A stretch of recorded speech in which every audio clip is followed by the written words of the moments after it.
Senhor Jesus. Amém, irmãos? Jesus é o Senhor.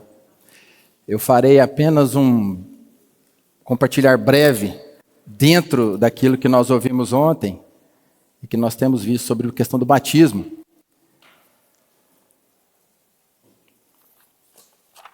Quantas vezes nós não padecemos por desconhecer o Pai que nós temos?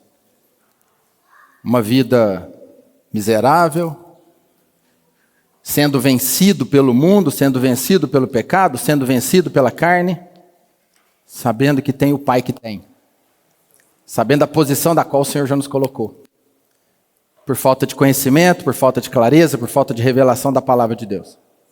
Que isso nunca mais seja a nossa realidade. Eu queria ler com os irmãos Romanos 6, que foi lido ontem na comunhão, na mensagem, a partir do versículo 1. Diz assim: que diremos, pois? Permaneceremos no pecado para que seja a graça mais abundante? De modo nenhum. Como viveremos ainda no pecado, nós, os que para ele morremos? Primeira coisa que você precisa ter no seu coração é que você morreu para o pecado. Paulo até está assim, como se nós morremos para ele? Como é que nós vamos viver para ele se nós morremos para ele? Como é que você vai viver para o pecado se você morreu para o pecado? Ele está contando uma realidade que já é a nossa. Versículo 3. Ou porventura ignorais que todos nós que fomos batizados em Cristo Jesus, fomos batizados na sua morte? Ou você ignora isso? Ou você desconhece isso? E muitas vezes nós ignoramos isso. Muitas vezes nós esquecemos disso. De que nós fomos batizados com Cristo Jesus na sua morte. Às vezes isso é algo que a gente não se lembra. É como se Deus estivesse dizendo assim, quando você foi batizado, você morreu com Cristo. E foi enterrado com Cristo. E ressuscitou com Cristo. É isso que Deus está falando para mim e para você. Quando Cristo morreu, você morreu. E quando Cristo ressuscitou, você ressuscitou. O ponto aqui de Romanos 6 é a morte. O foco que Paulo dá nesse capítulo, nesse pedaço da palavra, é a morte. O foco que é a morte. Quando alguém é deitado na água, ele é sepultado. Quando alguém é retirado da água, ele é ressurreto. São figuras que nós praticamos quando há o batismo, que talvez, irmãos, na experiência, acaba passando esquecido do que foi aquilo, sabe? Por ser um símbolo que ocorre assim rapidamente, a gente acha que aquilo foi uma única vez na vida. De fato foi, mas o que quer dizer? O batismo é algo público, algo visível de uma realidade invisível. Quando você crê em Deus e Deus te salva, isso é invisível, ninguém vê. O crer no coração, o seu espírito é que é regenerado. Ninguém está vendo isso. Sabe quem viu isso? Só Deus. Eu, que estou do seu lado, não vejo isso. Os principados, as potestades, os dominadores do mundo tenebroso, não viram isso também. Aí vem o quê? O batismo. Para quê? Para dar testemunho público da realidade invisível que ocorreu no meu interior. Então o batismo ele é só um testemunho público. Por isso que ele é um simples ato que começa e termina rápido. Mas ele é cheio de realidade. Uma realidade que nos acompanha até a volta do Senhor. E hoje eu preciso viver essa realidade para vencer o mundo que nós temos aqui diante de nós. Amanhã é segunda-feira. Muitos têm receio da segunda-feira, do começo da semana. Vai voltar tudo de novo. Vem as ansiedades, vem as preocupações. Eu já tive pânico de domingo à noite. Eu já tive isso. Se alguém falar para mim que tem isso, eu vou entender o que é isso. Porque eu já vivi essa experiência. É horrível. Mas hoje eu olho para trás e falo, Senhor, não era para ter sido assim. Nós temos tudo com o Senhor. Por que eu tenho medo de alguma coisa na segunda-feira? Porque eu tenho conta para pagar e não tenho dinheiro. Deus vai pagar minhas contas? A gente às vezes é até incrédulo que questiona dessa forma. Deus cuida de tudo, irmãos. De tudo. A gente tem uma mania de achar que Deus vai cuidar de nós na eternidade, mas não cuida da gente na segunda-feira. Deus é poderoso para cuidar de mim durante o reino, mas não é poderoso para cuidar de mim amanhã. Nós somos muito espirituais. E esquecemos, às vezes, de ser prático. O versículo 4 de Romanos 6, continuando, ele fala assim: fomos, pois, sepultados com ele na morte pelo batismo. Você crê nisso? Que você foi sepultado com ele? Para que você foi sepultado com ele? Para que, como Cristo foi ressuscitado dentre os mortos pela glória do Pai, assim também andemos nós em novidade de vida. Se isso é real, se eu creio nisso, por que eu, segunda-feira, estou vivendo em velharia de vida? Por que eu acordo arrastado, às vezes, assim, meu Deus, cheio de pânico, cheio de ansiedade, cheio de medo? Por quê? Se a palavra fala que eu morri, fui sepultado, justamente para que junto com ele agora eu possa andar em novidade. Eu posso andar, irmãos, você pode andar. Novidade. Por que eu posso andar? Porque o batismo nos sepultou. Cristo foi ressuscitado dentre os mortos e nós também fomos, e por isso é possível andar em novidade. Andar em novidade é andar no Espírito, é andar numa vida que vence o mundo, uma vida que vence a carne, uma vida que vence a morte. Isso é possível para mim e para você. A pergunta que eu faço é sempre essa: o que nós temos escolhido viver? O que nós temos escolhido manifestar? Isso é uma escolha, tá? Às vezes a gente fica assim: Deus tinha que fazer alguma coisa na minha vida, Deus tinha que me dar um empurrão assim para eu acordar, ficar feliz. O que nós escolhemos, irmãos? É nós. E isso tudo é possível por meio do crer no fato que já consumou. Nós temos tudo que nós precisamos é crer. E pela fé conseguir avançar nessa questão. Nós cantamos o hino hoje, que é o hino 203, fala: Jesus, tu és meu Salvador e minha escolha eterna. Essa escolha, ela é eterna. E eu escolho ela hoje, escolho ela amanhã, escolho ela depois da manhã. É escolher viver no Espírito, é escolher viver uma vida de bênção na presença de Deus. Ou nós escolhemos viver em novidade de vida, ou nós vamos viver em velharia de vida. As pessoas vão olhar para nós e falar: o que você tem aí hoje? Difícil, só murmurando, só reclamando. Ou não. Nós podemos viver em novidade de vida. Isso é algo que é real todos os dias. O versículo 4, aí o versículo 5 de Romanos fala assim: porque se fomos unidos com ele na semelhança da sua morte, certamente seremos também na semelhança da sua ressurreição. Você foi unido na morte ou não foi? Então o que nos resta agora é a ressurreição. Se nós já fomos unidos na morte, irmãos, o que nos resta é viver em ressurreição. A nossa vida só tem isso agora: viver em ressurreição. Versículo 6. Paulo escreve isso assim, a primeira palavra: sabendo isto. É algo que eu preciso saber. Nós precisamos saber, sabendo. Nós precisamos ter conhecimento desse fato. Que foi crucificado com ele nosso velho homem, para que o corpo do pecado seja destruído, e não sirvamos o pecado como escravos. Essa palavra aí, destruído, ela é melhor usada como para que o corpo do pecado seja impotente, se torne inoperante, se torne desempregado. Percebe? E não sirvamos o pecado como escravo. Por quê? Por que fala isso? Porque antes de ganharmos a vida de Deus, nós servíamos o pecado como escravo. Ou seja, o pecado era o nosso senhor. Não tinha como eu sair dele. Mas agora, como eu já morri, o pecado não tem mais o que fazer comigo. Eu não sou mais escravo dele. Porém, todavia, se eu não crer, eu posso ainda me sujeitar a viver em escravidão com o pecado. Percebe?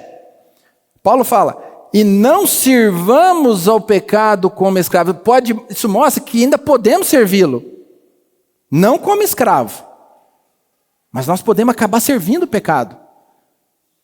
se nós não soubermos, se nós não tivermos clareza de que o nosso velho homem foi crucificado com Cristo. Então a primeira pergunta que eu faço é: você sabe que você foi crucificado?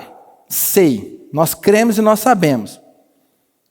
E aí vem a segunda pergunta: nós estamos servindo ao pecado hoje? Se nós servimos ao pecado, é porque nós queremos, não é porque nós somos escravos. Se nós estamos vivendo em pecado hoje, é porque nós deixamos, é porque nós permitimos. Nós nunca devemos dizer assim: não dou conta não, muito difícil, você é mais forte que eu. Nós nunca podemos falar isso, irmãos, e eu escutei já muitos irmãos falarem isso. Muito na comunidade. Eu falei: irmão, você é difícil demais, eu não dou conta. Mas por que nós não damos conta se nós já morremos? E o versículo 6 fala assim: para que o corpo do pecado seja destruído e não sirvamos o pecado como escravos. Por que às vezes nós não conseguimos então? Porque nós não cremos. Isso é teórico. Isso não é real. Eu preciso crer. Eu preciso orar e falar: Senhor, eu quero essa realidade para mim. Isso é andar em novidade. Eu não quero andar somente no conhecimento das coisas da verdade. Eu quero andar na realidade da verdade. Eu não sou, nem eu, nem você, nós não somos mais escravos do pecado.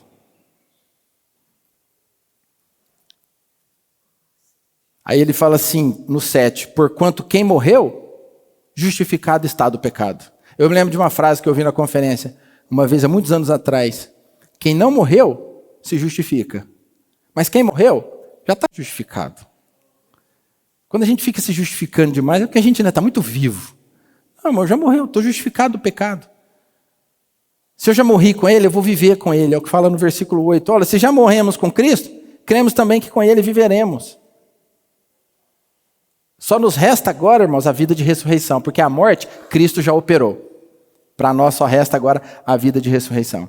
E lá no versículo 11 de Romanos fala assim: assim também vós considerai-vos mortos para o pecado, mas vivos para Deus em Cristo Jesus. Você precisa, primeiro lá no versículo 6, saber. E no versículo 11, considerar. Agora você considere-se morto para o pecado. Não fica olhando para a sua experiência não. Ah, mas como que eu vou me considerar morto, André? Eu ainda estou cheio de vontade de fazer coisa errada. A minha mente pensa tanta besteira ao longo do dia. Eu estou muito vivo. Creia, você está morto. Isso aí que está te fazendo achar que você está muito vivo, isso é uma mentira. Você morreu. Isso é a carne que ainda opera nos nossos membros, que quer nos fazer crer que nós estamos muito vivos ainda. Mas nossa realidade é de morremos com Cristo. Essa é a nossa realidade. Então, um grande evangelho que é pregado hoje, sabe qual é? Muitas vezes a gente fala: o grande evangelho, Cristo morreu na cruz. Sabe um grande evangelho que é também? Você morreu. Esse é um grande evangelho. Eu estou morto. Eu fui terminado. Porque a gente pensa na cruz somente como a morte de Cristo. Mas a cruz é a minha morte também. Morremos com Ele.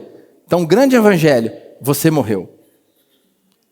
Só que o maravilhoso disso é que você não só morreu, você ressuscitou. Esse é um outro grande aspecto do evangelho. Você ressuscitou.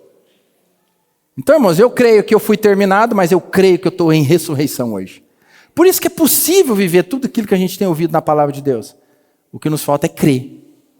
Às vezes eu estou conversando com alguns irmãos lá no escritório, ou com o meu próprio irmão, a gente está conversando e tal. Ah, é difícil, isso, aquilo, nossa, quanta coisa difícil. Eu falo: ó, nós não temos muita desculpa não. A única desculpa que eu sei é porque nós não cremos.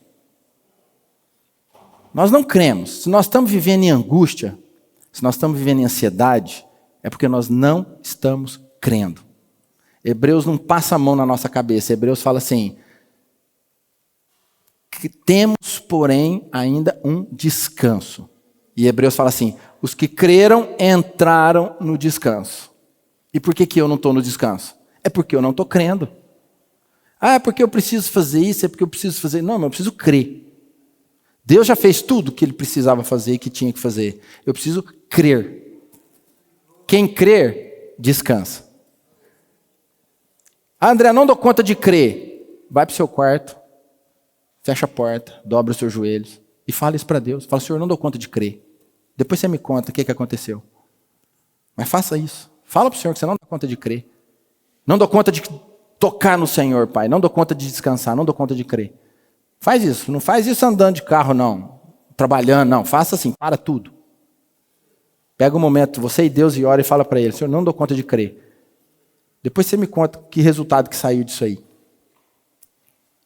Versículo 11, então, fala: considerai-vos mortos para o pecado, mas vivos para Deus em Cristo Jesus. E o versículo 12, Paulo escreve: não reine, portanto, o pecado em vosso corpo mortal, de maneira que obedeçais às suas paixões.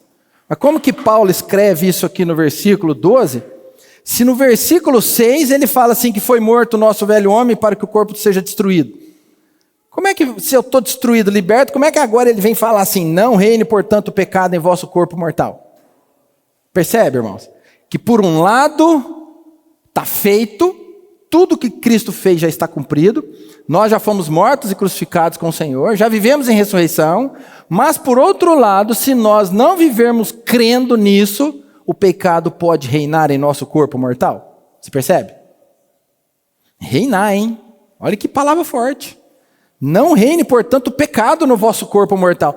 Quantos cristãos regenerados têm a vida de Deus e vivem uma vida, você olha para ele e você só vê um reinado do pecado. É triste, mas existe. E Paulo fala: não reine. De que maneira? Ele fala: de maneira que obedeçais às suas paixões. Quantas vezes a gente não resiste e obedece à paixão do pecado? O que eu preciso? Crer que eu morri com Cristo. Sabendo isso, considerar isso. À medida que isso vai sendo real na minha vida, irmãos, nós vamos sendo libertos cada vez mais. Essa pressão, morreu em Cristo, estar em Cristo, é muito interessante. Até no livro que nós começamos a estudar, o Lições para o Viver Cristão, o irmão dá um exemplo muito interessante, que ele leu uma manchete uma vez que dizia assim: uma pessoa, 3 vidas. Era uma matéria de uma mulher que havia sido assassinada e depois que se descobriu que ela estava grávida de gêmeos. Quer dizer, o bandido matou a mulher, mas como ela estava grávida de gêmeos, morreram 3 pessoas. Por que os outros 2 morreram? Porque eles estavam na mulher. Aí até o irmão pega essa analogia e fala: por que nós morremos com Cristo? Porque nós estamos em Cristo. Quem foi para a cruz não foi eu, foi Cristo. Mas como eu estou nele, eu fui também. Eu morri também. E se aquela mulher tivesse ressuscitado, aqueles gêmeos também ressuscitariam. E Cristo ressuscitou. E nós estamos nele, nós também ressuscitamos. Percebe, irmão? Nós só estamos de carona. Nós só estamos desfrutando do que o Senhor é e fez. Para nós cabe o desfrute, o crer em tudo que Ele passou e fez. Tá? Essa é a realidade para nós. E ontem, só para finalizar, ontem até o Nélio compartilhou um versículo, e eu vou ler aqui com os irmãos, e eu faço o link com isso que eu acabei de falar, do fato de estarmos em Cristo. Foi 1 Pedro 3,22. Diz assim, está falando de Cristo aqui, tá? Pedro falando de Cristo. O qual, depois de ir para o céu, está à destra de Deus, ficando-lhe subordinados anjos e potestades e poderes. Anjos, potestades e poderes ficaram subordinados a quem? A Cristo. Onde você está? Em Cristo. Então anjos, potestades e poderes estão subordinados a você. Você crê nisso?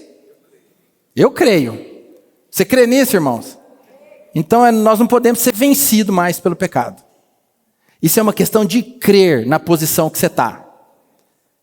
Creia na posição que Deus te colocou, tá bom? Era só isso, só queria complementar em breves palavras o que o irmão já tinha compartilhado ontem. Que o Senhor abençoe cada um de nós. Amém.